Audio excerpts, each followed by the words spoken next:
Welcome back to another episode of Rock Boys Football. As college football fans in general, I think sometimes we spend so much time paying attention to the stars of this sport, the stars of these individual football teams, that we let some really good football players fly under the radar. And for this Oregon Ducks team, it couldn't be a more truthful statement that we're sleeping on some of these football players going into 2025, where many of y'all who've been rocking with the fellas the last couple of months, we get up here once or twice a week and we talk about Dante Moore plenty.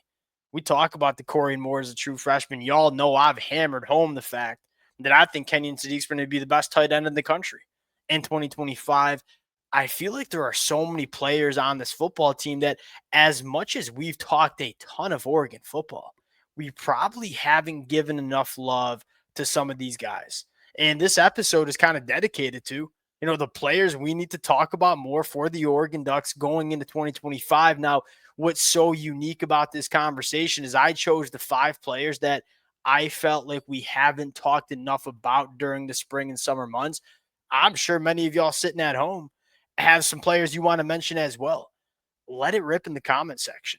A lot of, especially when you're Dan Lanning and the Oregon Ducks, and the amount of talent that you've acquired over the last couple of years, we got a laundry list of guys that we probably have not talked enough about. Let it fly in the comment section. Appreciate you guys rocking with it. If y'all do enjoy the content, consider subscribing to the channel. Without further ado, let's get into it. And I want to start with big body Amari Washington in the middle of this defensive line. Going into year 3, I feel like we haven't appreciated, at least I haven't appreciated. I've seen y'all put this in the comment section, so I'm giving Amari Washington his due love.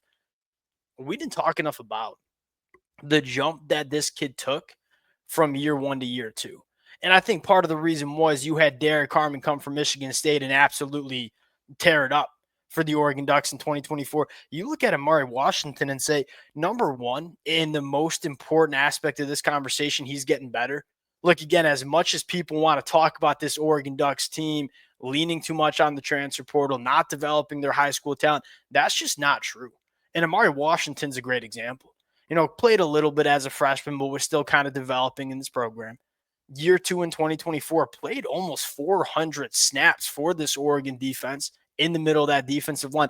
I thought one, really, really good against the run, and it doesn't necessarily show up in the box score, but what this kid does eating up double teams and holding up at the point of attack, I thought was really good in the 2024 year. Then you look at him as a pass rusher and say, massive step from his freshman year. I think he's best at what he does against the run, but you're talking about a guy with 12 quarterback hurries and 9% pass rush win rate as a true sophomore for this Oregon team, first year in the Big Ten. And again, the biggest conversation is he got better year 1 to year 2. Like, what if he gets better year 2 to year 3? You're talking about, in my opinion, an all conference interior defensive lineman that, everybody's talking about Bear Alexander, who I think's a very good football player in his own right.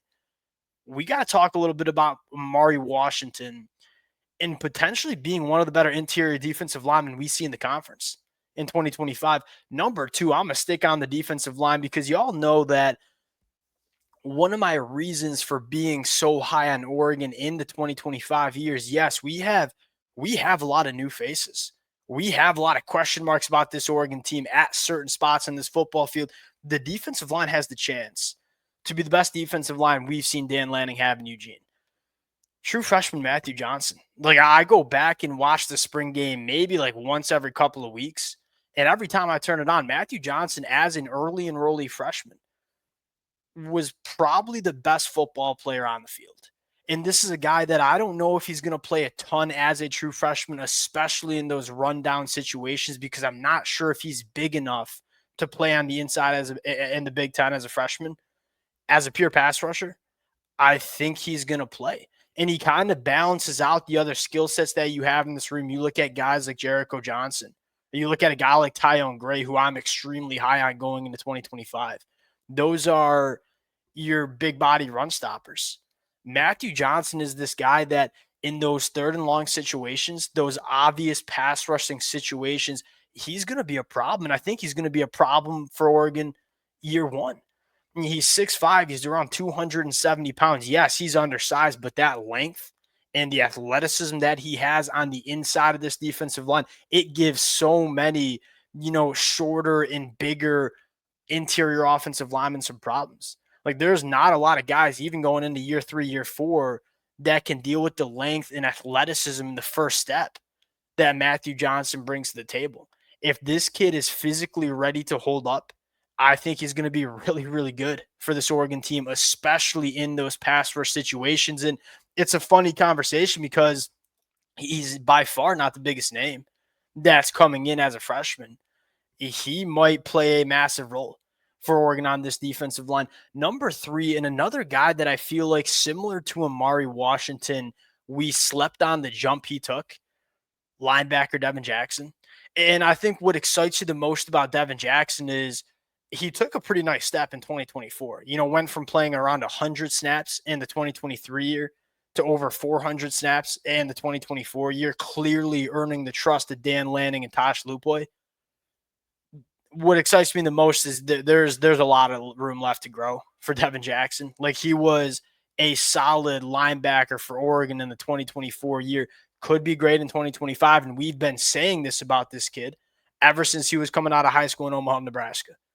This is a guy that over 40 tackles, was top 10 on the team in tackles last year, only missed 6.4% of his tackles.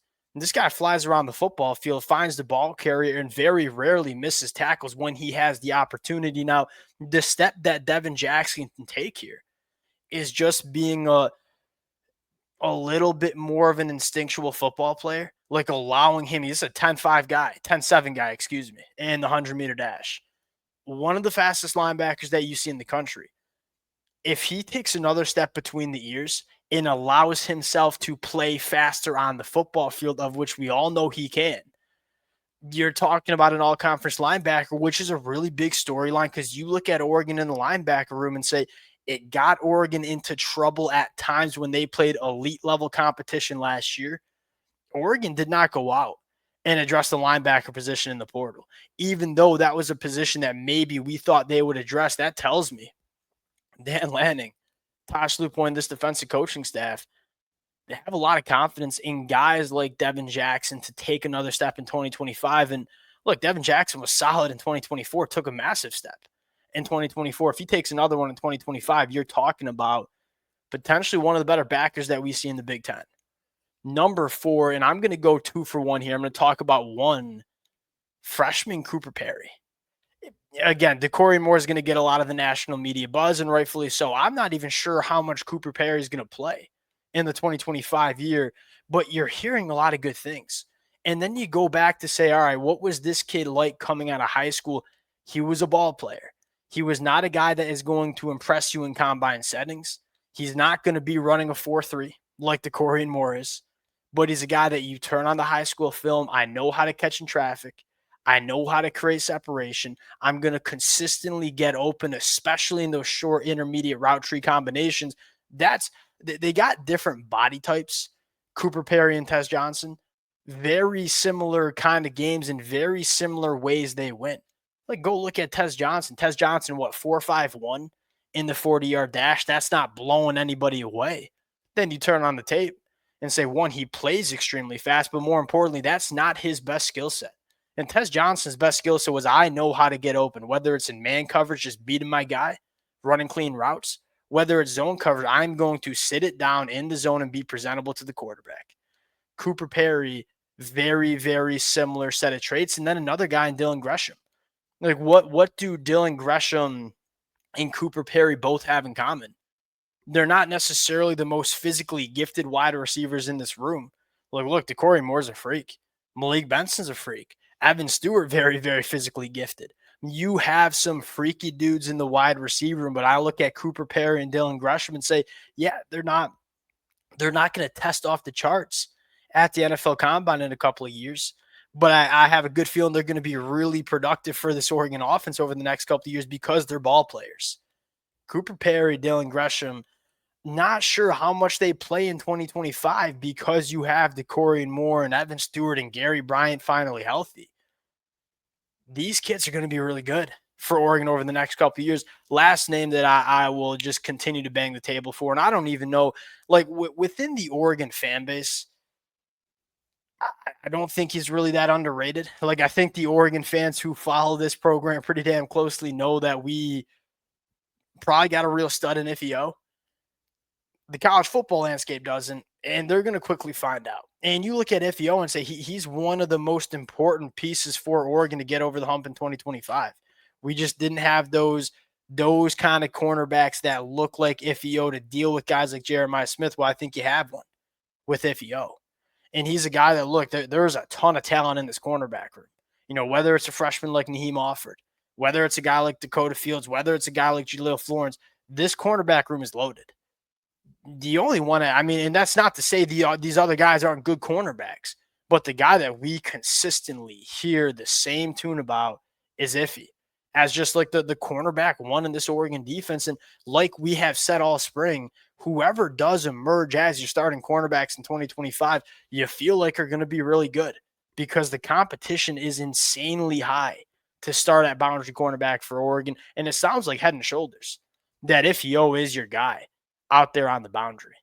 Those are some of the names that, you know, as much as we talk about Dante Moore and Kenyon Sadiq and Dakorien Moore and Evan Stewart and Tatum and Mateo, we've probably got to give some of these guys a little bit more love too. We'll close it out there. Hey, let it fly in the comment section. Some of your players that, hey, we just ain't talking enough about. Let it fly. Appreciate you guys, and we'll talk to y'all later. Peace.